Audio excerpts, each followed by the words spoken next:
was your reaction to the news that came out on Friday with the committee's decision? You know, it was strange. I did not jump up and down. I did not scream. I didn't gloat. I went over to a corner in a room and just stood there by myself for a second, tried to collect my thoughts. It wasn't any big show of emotion kind of thing, because that's not the way I felt. I was happy that it was over with, and did a lot of thinking about what's happened the last, I've seen somebody say 7 years and 7 days or whatever. It made no difference. It was 4.5, 5 years, but did a lot of thinking about what had gone on during that time period. Well, your integrity has been questioned a little bit over the years. Was there any sense of vindication? I think that was more early when people would ask me if I thought I was going to be able to keep my job, and shove a camera in my face and a microphone under and say, "Do you think you have the support of the administration?" And I didn't, needless to say, didn't necessarily like it when every time there was an article about it, it always showed my picture. I kept saying forever and ever that I was not involved. Nobody in our office was involved. And so, whether it was vindication or not, that never came into mind. I just felt like, is there an official link that we're saying 4.5 years or 400 lifetimes? Not really. Yeah, well, whatever time period it was, I was just happy it was over with. Well, I know you maintained throughout that you didn't think basketball did anything wrong. Obviously, the committee agreed with that. But what was your level of confidence that still you wouldn't get penalized? I wouldn't say I was confident. I don't think you can be confident and be scared to death, and that's what I felt like when I was in the infractions committee, but in the infraction hearing. But I felt innocent, and but at the same time, it's not a court of law. It's what those people think, and we have some very honorable people that give a lot of their time to those scenarios and to work on those committees and be on enforcement staff. And I kept having good feelings, because I think we do have very competent people, very caring people about athletic, but I'd never been involved, so I didn't have any experience. How much of the time that you spent communicating with prospects and their families was on this subject, and how relieved are you now that you don't have to deal with that anymore? Well, 2 weeks ago, that's the only question I had to answer from one parent, so it was, I haven't had a prospect on campus that I've had that question since then, because it's only been four days or whatever. But it took a lot of our time and a lot of explaining, and I'm long-winded, and especially when I don't know a lot about, or don't know everything. I think I probably knew a lot, but when I don't know everything about what went on, don't know everything about the actual process, so it was still uncomfortable trying to explain it, because I didn't know enough about it, and felt very genuine about what I know we did. But I'm very thankful that I don't have to answer those questions anymore. Coach, what was your reaction to the FBI investigation into college basketball? We haven't had a chance to talk to you since then. What are your thoughts, and does this system need to be addressed? Well, I was shocked, and I've heard people criticize me because I was saying I was shocked. I'm shocked when a lot of things happen. I'm not big on reading all the papers anymore. It was a sad day for college basketball. We do have some problems. I don't know that there is a model.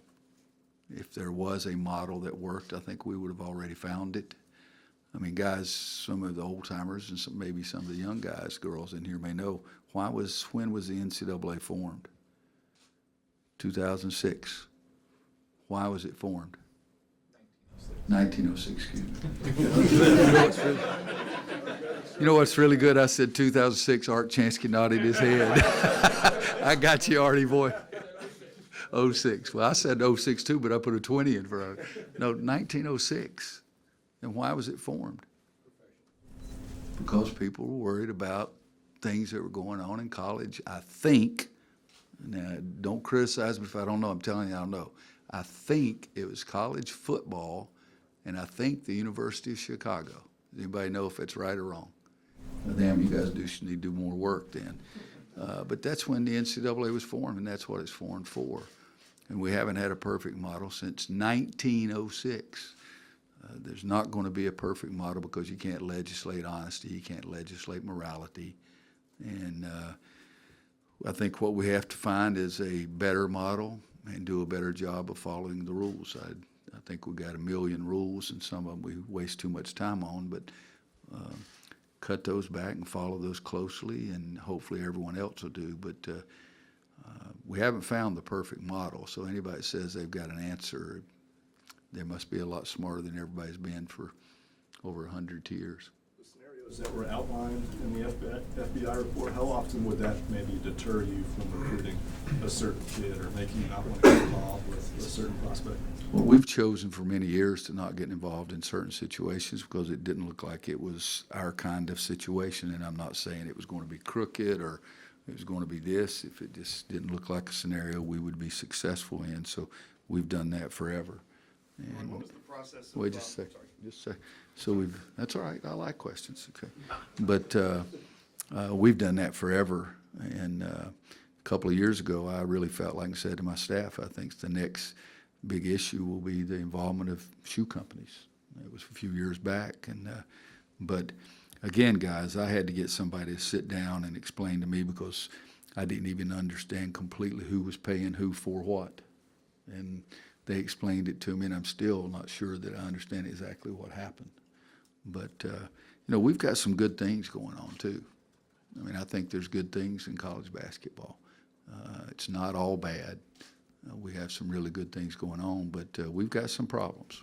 There's no question about it. Quickly on that, do you remember what year or what instance caused you to look at your staff and say, the next issue we'll have is the No, I involvement don't of shoe remember that. companies? I talked so daggone much. How can I remember what made me say something? What was the process involved in Joel deciding to come back? Lack of information for you guys. Because everybody thought, God almighty, what he turned. He told me he was going, and we started getting the paperwork together 6 or 7 days before we announced it. And then 24 hours after we announced it, he walked in the office and said, I've been thinking about this since you and I talked, and I don't want to do it. And so he said, I love it here. I've reached some of my dreams and goals here. I think I can get better. I think my evaluation that you gave me from the NBA people was better this year than it was last year, and hopefully I'll make it even better next year. But we really did. I mean, we went through the discussion and told me what he wanted to do.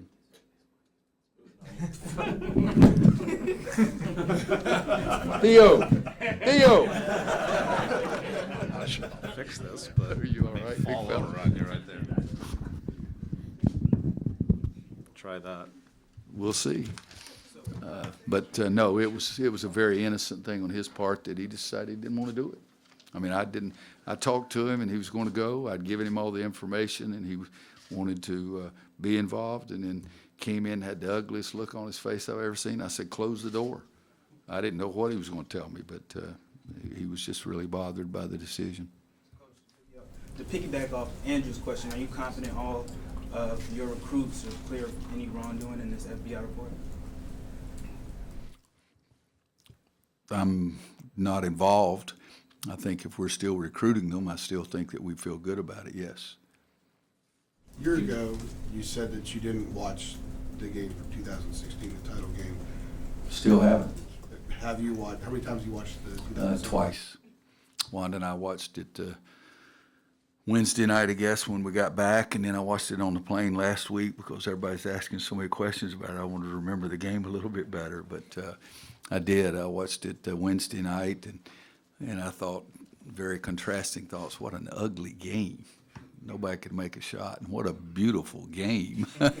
It's a little bit of both of those. When you got a chance to kind of reflect, maybe in May or June, whenever it is you do reflect, was this one different from the first two titles because of what that group had gone through? Yeah, it was different for 100 different reasons, really different.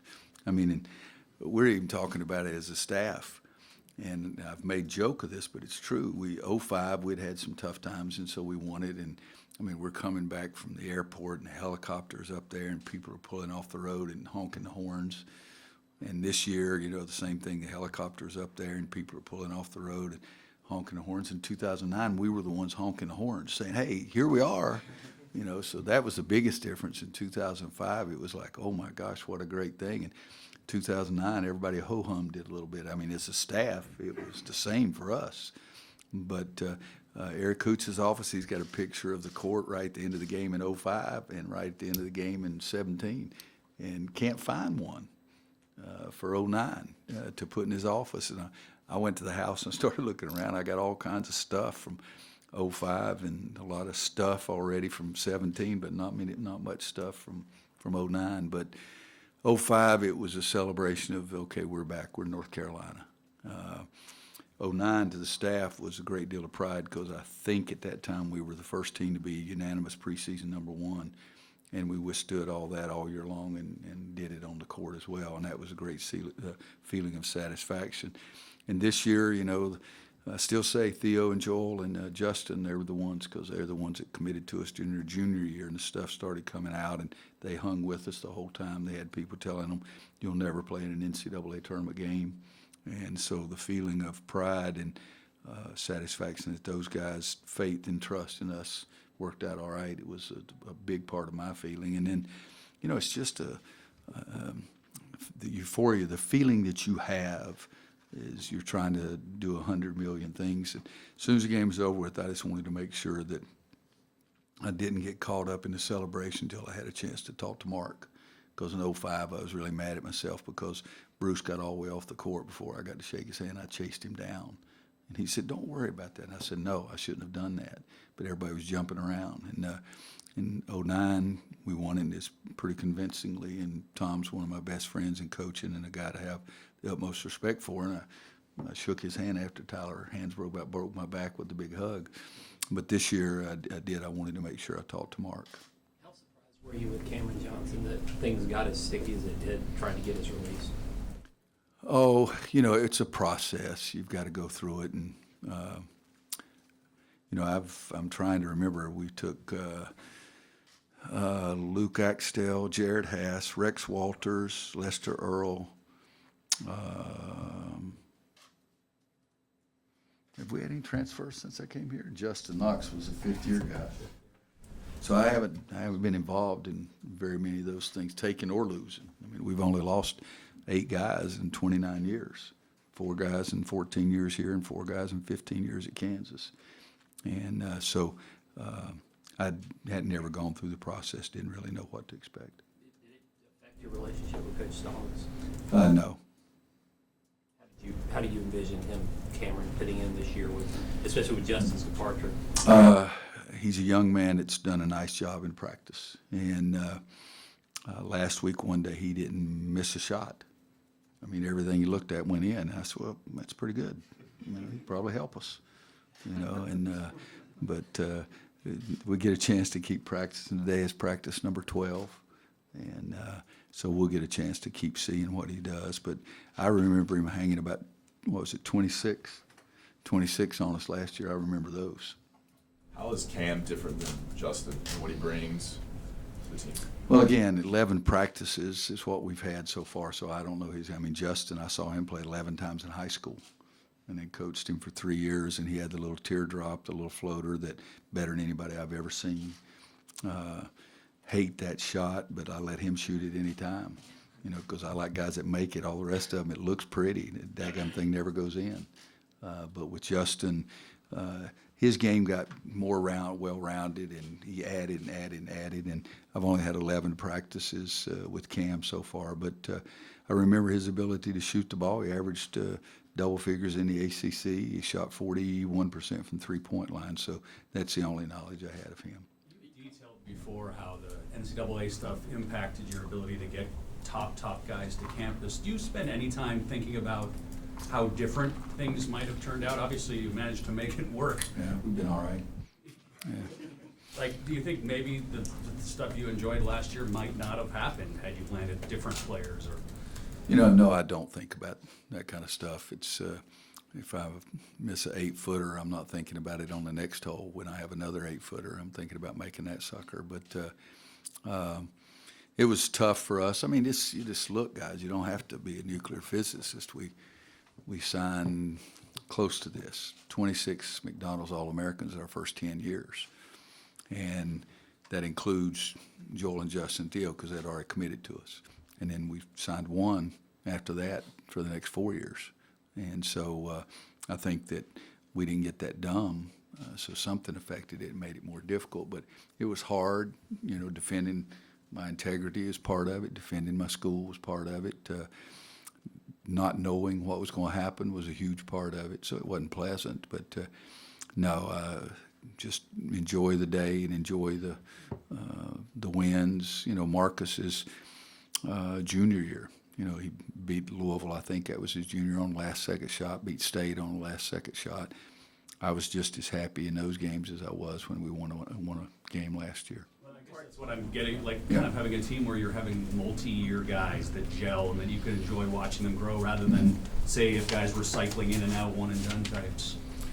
If there was any advantage in retrospect to that. You know, I've said this, and I think realistically so recently, for sure there's more than one way to do something. You know, some guys like to hit a draw to the middle of the fairway, and the other guy hits a fade. They're still trying to get to the middle of the fairway. We're trying to win a national championship, trying to recruit some one-and-dones, not 5 of them. You know, but I'd like to, I mean, all those guys at Duke and Kentucky I recruited most of them. And, but there's different ways to do it, and for us, everybody would like to have experienced talent. And your second choice, it depends on who you talk to. Would you rather have talent or rather have experience? Most people would say talent. But if your experience is pretty good, they can make up for some of that too, and I think that's what it was. A year ago, we were in here, and a lot of the questions were about Marcus and Bryce, the two guys who weren't on the team anymore. Obviously, the guys that were here had you, and they had a pretty good deal of confidence in what they could do even without them. Anything similar this year without Justin, without Isaiah, without Kennedy, without Nate, that there's still that degree of confidence that the players who are here are as capable as they were? You know, I see Dino standing back there. No coach has ever talked about how great they're going to be, but, you know, I do have confidence for us on the perimeter. I really do. You know, Joel's been there. He's done that. Theo, he's done some things that has really helped us. Kenny, when he was healthy, was really good. Luke is almost a perimeter player in some ways because of the way he shoots the ball from the outside. So I am really confident with some guys that we have on the perimeter. And not as bad as I was sitting in infractions hearing, but I'm scared to death of those big guys, you know. And I don't know which one, but somebody's got to be a player. And I mean, I'll say this: it's fun. I've told them this. The 4 big guys got 3 scholarship and 1 walk-on. You take the best characteristic out of each one of them and put them into one player. You still wouldn't have a player. But you know what? They're my players, and so we got to figure out how to get that done. And they're great kids. They're fun to be with. I'm not telling you anything I haven't told them. I'm on their case all the time. But that's the scary part, Luke, is just what's going to happen up front, because I still believe the single most important factor in whether win or lose is rebounding. And we preach it all the time. Last year we led the nation in rebound margin. We led the nation in a percentage of offensive rebounds. And Isaiah's not here, Tony's not here, Kennedy's not here. You know, none of those guys are coming back. And so the guys that are playing have got to do an even better job of boxing out on the defensive board and getting to the offensive boards for us to really have a good chance. You hung a new banner on Friday night, and you've been down this road before.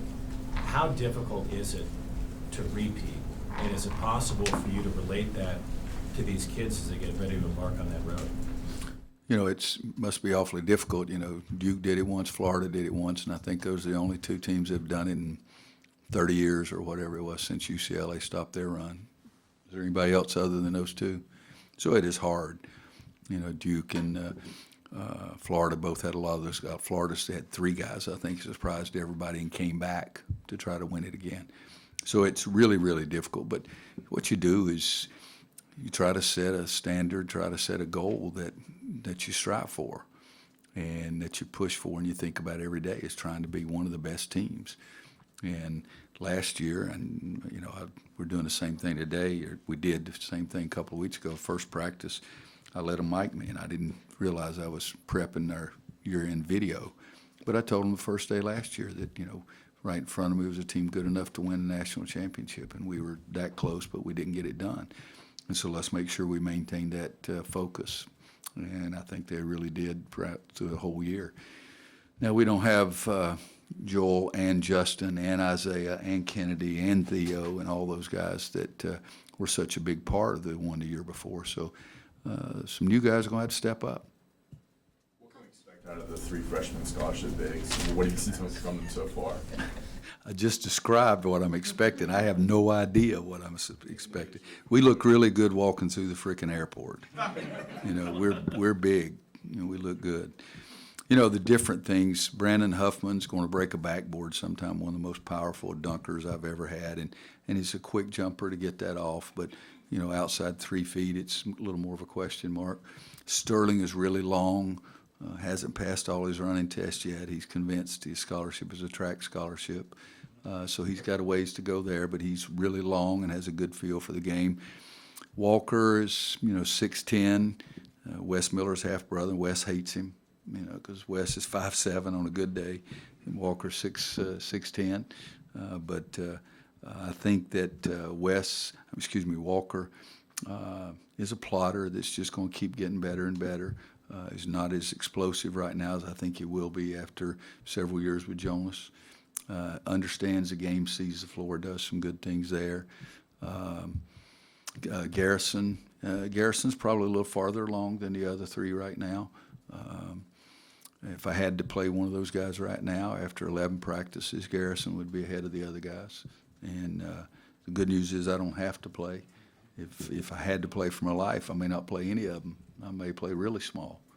But that's the reason you get to practice. But I think you're exactly right. You should say all 4 of them because they really do have different things.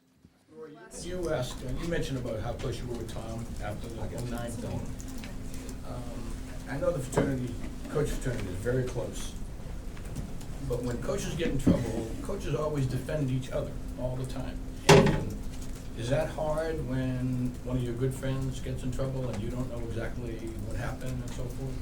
Yes, it is, but you say that about any friends, whether he's coaching friend or not. You try to make sure the friendship is still there, but you don't know enough about their situation.